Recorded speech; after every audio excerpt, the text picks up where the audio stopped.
সোনার পাহাড়কে নিয়ে মারামারি হবে, যুদ্ধ হবে। যেই সোনার পাহাড় বের হবে ইউফ্রেটিস নদীর ভিতর থেকে, যেখান থেকে কয়দিন আগে একটা শহর বের হয়েছে আর কি। এই কয়দিন আগে দেখবেন ইরাকের ওই নদীর নিচ থেকে একটা শহর বের হয়েছে, যেটা অনেক 3000 বছর আগের শহর এখন বের হয়েছে। আল্লাহ ভালো জানেন এভাবে হয়তো বা সোনার পাহাড়ও বের হবে, আল্লাহু আলাম। আল্লাহ ভালো জানেন, আমরা জানি না কবে হবে, আমরা জানি না। নবীজি বলেছেন এই সোনাগুলোকে কেন্দ্র করে প্রায় 80টার মতো দেশ, 80টার মতো ফ্ল্যাগ তারা যুদ্ধে জড়িয়ে পড়বে, এবং প্রতি হাজারে যারা যুদ্ধে জড়াবে তাদের প্রতি হাজারে 999 জন মানুষ মারা যাবে।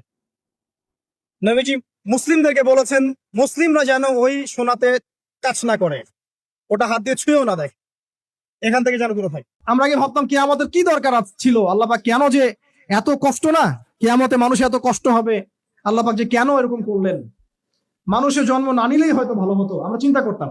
তো এখন মনে হয় যে কিয়ামতের দিনের দরকার ছিল। কিয়ামতের দিনটা না থাকতো তাহলে কোনো জালেমের বিচার হতো না। দুনিয়াতে যত জালেম পার পেয়ে গেছে এদের কোনো বিচার হতো না, আর দুনিয়াতে যত মাজলুম আজকে নিপীড়িত নির্যাতিত এদের কোনো সমাধান ন্যায় বিচার হতো না যদি কিয়ামতের মাঠ না থাকতো। তবে ওই দিনের জন্য আমরা অপেক্ষা করি, ওই দিন সবকিছুর ফয়সালা হয়ে যাবে ইনশাআল্লাহু আযজা ওয়া জাল। কিভাবে হবে?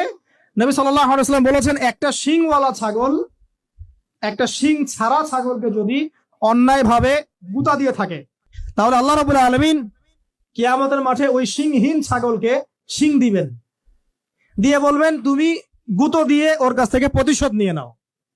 ন্যায় বিচার কেমন হবে বোঝানোর জন্য এই এক্সাম্পলটা দেওয়া হয়েছে।